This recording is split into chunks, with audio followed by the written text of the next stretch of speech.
We know what time it is. It is TTM time. Thanks for that little intro there.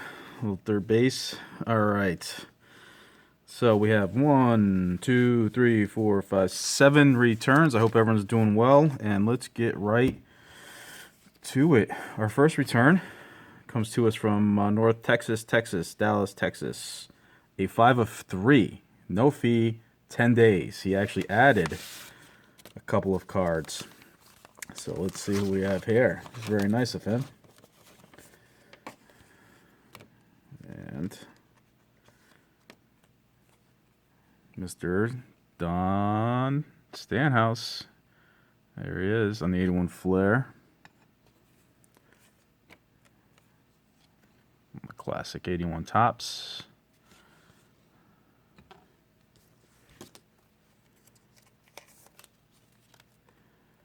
There it is on the 73 Tops. Very cool. Those are the 3 I sent him. And then he included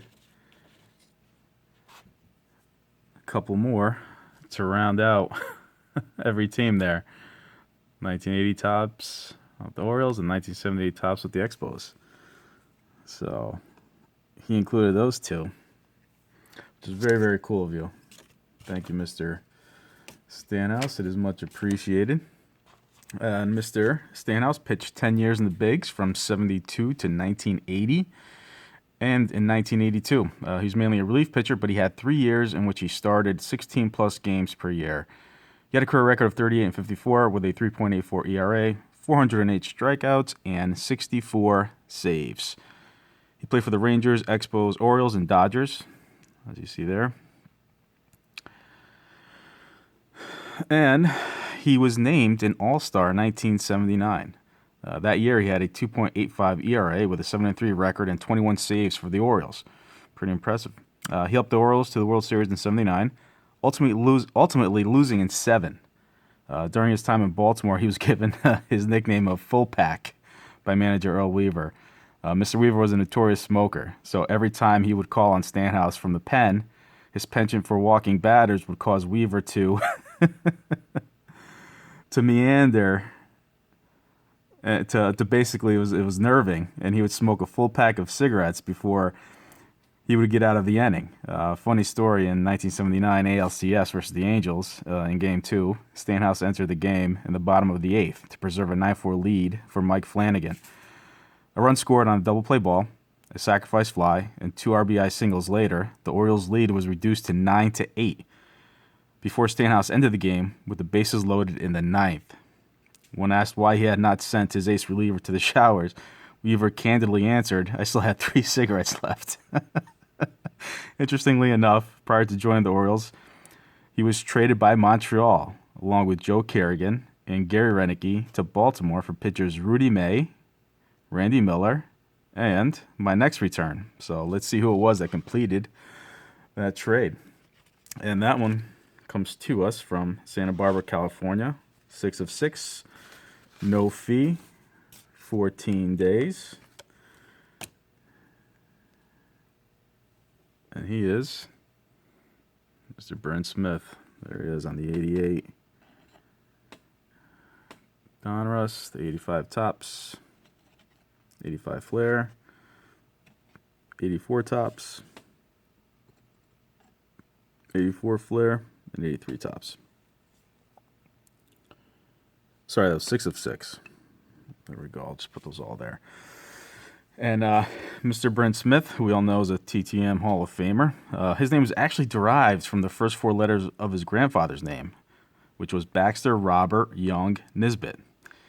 Interesting. He played 13 years in the majors for the Expos, Cardinals, and Rockies. He compiled a 108 and 94 record with a 3.53 ERA and 1,028 career strikeouts. On April 9th of '93, Mr. Smith became the first pitcher in Rockies history to record a victory.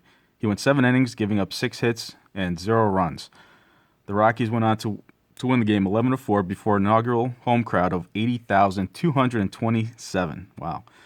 On the season, the Rockies drew 4,483,350 fans during the regular season, a record which still stands to this day. Wow, we'll see if that ever gets broken. All right. And our next pitcher, this is going to be the all pitchers TTM return.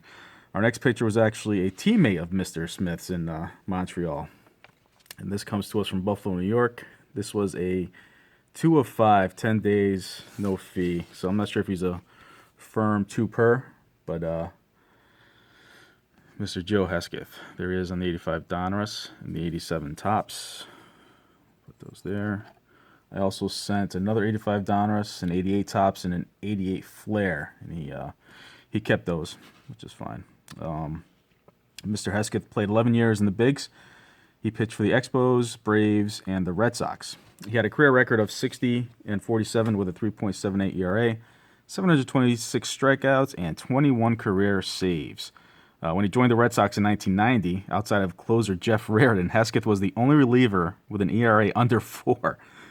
And this is kind of what precipitated the trade of Bagwell for Larry Anderson, which is maybe one of the worst trades in MLB history. The Sox needed bullpen help for the postseason after winning the AL East, which they lost in 4 to the A's in 1990. So there's that. All right, Mr. Hesketh, I appreciate you signing those. Much appreciated. All right.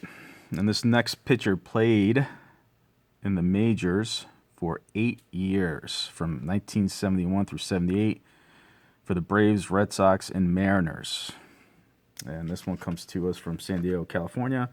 2 of 2, 8 days, no fee. And that person is Mr. Tom House. There he is on the 79 Tops, the Mariners, and the 72 Tops, Rookie Stars. Let's put that there. There. All right. All right. Mr. House had a career record of 29 and 23 with a 3.79 ERA and 261 strikeouts. He also added 33 saves in his career. According to Mr. House, the apex of his career was catching Mr. Hank Aaron's record-breaking 715th home run in the bullpen. He says, the good news is that probably is the highlight of my major league career. The bad news is that it is the highlight of my major league career, he said, smiling. According to Mr. House, Mr. Aaron had trouble hitting lefties who could throw a changeup that went away like a screwball. So he would work with Mr. Aaron 2 to 3 times a week and during spring training for 8 years. That relationship not only helped Aaron with those lefties, but it gave Mr. House the perfect vantage point to pick off that home run. He knew exactly where to be, and the rest is history. Mr. House has been called the father of modern pitching mechanics. He actually went on to receive his bachelor's, master's, and PhD from USC. More on that in a bit. He also went on to coach and help players like Nolan Ryan and Randy Johnson. You can credit Mr. House for that upper deck card of Mr. Ryan throwing a football. One of Mr. House's training tools, and for helping Randy Johnson becoming a more controlled pitcher. Mr. Johnson went from 144 walks in 1992 to never exceeding 86 walks in a season from 94 until the end of his career. He even worked with Tom Brady and Drew Brees, the latter crediting Mr. House with saving his career after a devastating shoulder injury when many doctors said he would never play again. And back to the story of Mr. House's education, and a story that I loved while he played at USC for the late, great Mr. Rod Dado, who also coached the 64 and 84 Olympic teams when they were a baseball demonstration sport. He's a legend. But here's a little tidbit regarding his time there at USC it was in an SI article that I found really interesting. So eventually, legendary USC baseball coach, as stated, Rob Dado, came calling, explaining to House that he may not necessarily have baseball in his future, but a degree from the prestigious university meant that he would always have a job somewhere. So becoming a Trojan was a no-brainer, and it was an eye-opening experience as it was humbling. One of his first forays on the bump, a bullpen session with Mr. Dado nearby, House met someone who would go on to light up the majors in the years that followed. White tossed a bullpen session, and he heard the sonic boom of a baseball hitting a catcher's glove from the rubber next to him. His skipper went on over to House, placed a hand on his shoulder, and inquired, "Tommy House, what do you think of young Tom Seaver?" Obviously, young Tommy had a question himself. Was Dado hoping his lefty with a looping curve would suddenly catch lightning and become a fastball specialist like his USC counterpart?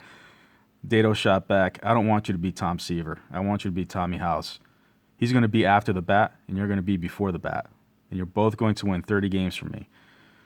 Seaver would go on to garner a 35-3 record. House would collect 33 wins and 5 losses for the Trojans.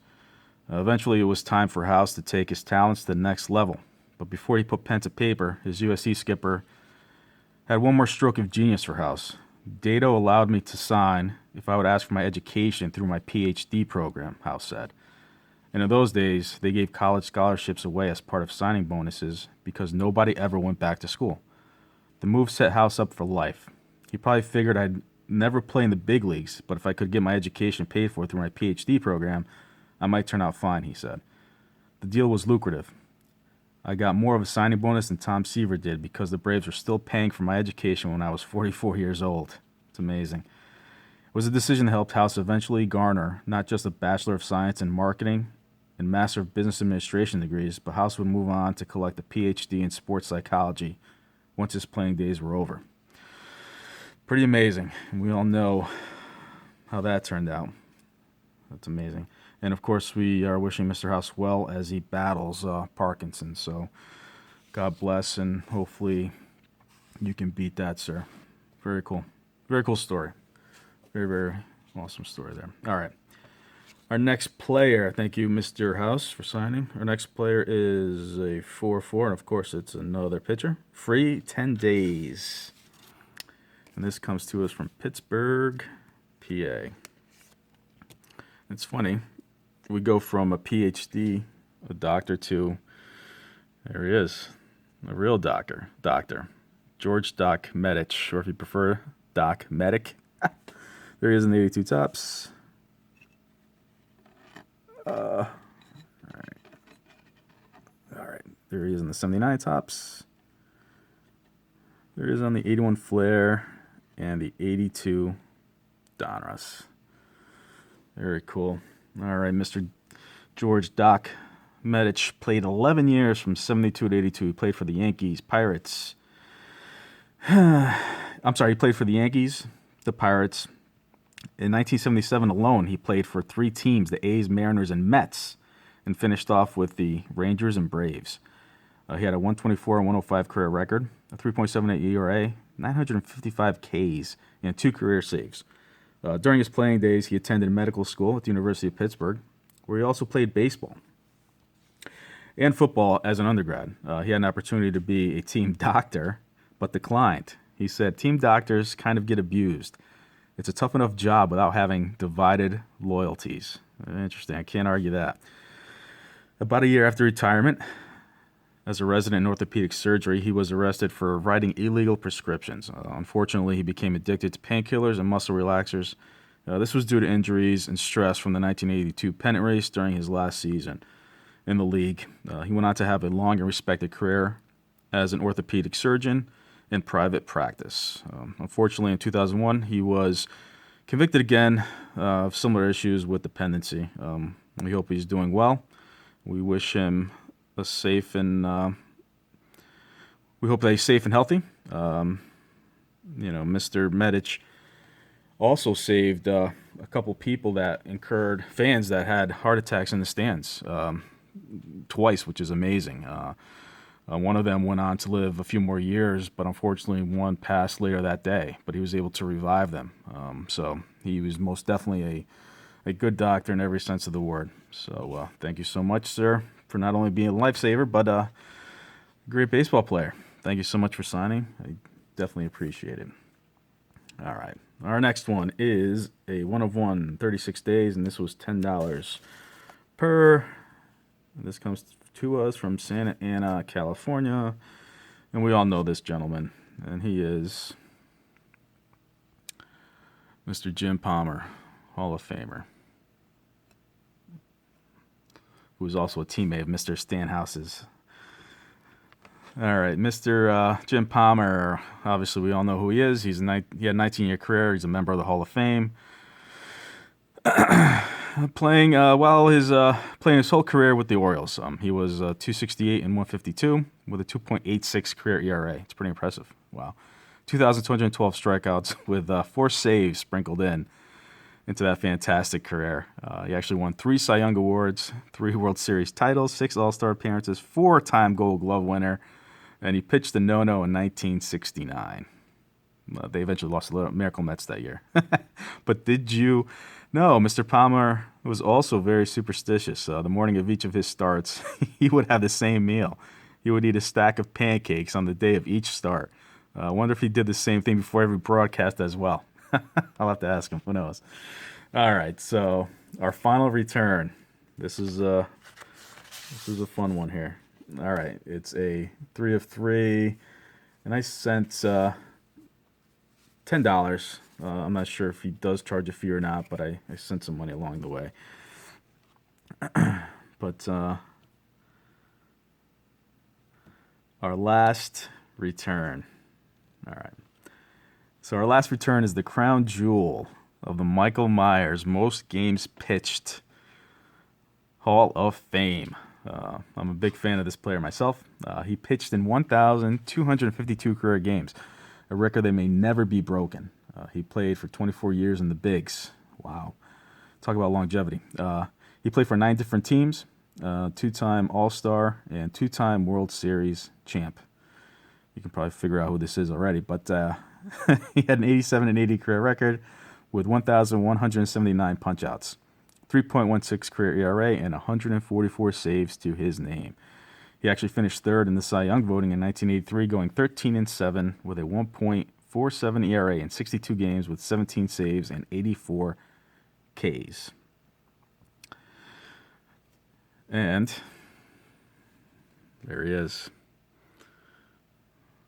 The legendary Mr. Jesse Orosco on the 83 Topps, 84 Donruss, and the 85 Donruss Diamond Kings. Glad to get this one back. I'm excited. Definitely glad to add that to the collection. Mr. Orosco is also a prankster. There was one infamous moment which came in spring training when both he and Kirk Gibson joined the Dodgers. Orosco had put eye black all over the inside of Gibson's cap. He was a very intense, no-nonsense guy, as we've all come to find out. During warm-ups, he did sprints with such intensity that his cap came flying off, and teammates and spectators began laughing. He was dumbfounded, but then when he realized what had happened, he was furious. He told manager Tommy Lasorda, "You better bring the person who did this to me." When Lasorda said it was all in good fun and wouldn't out the person, he completely left the facility.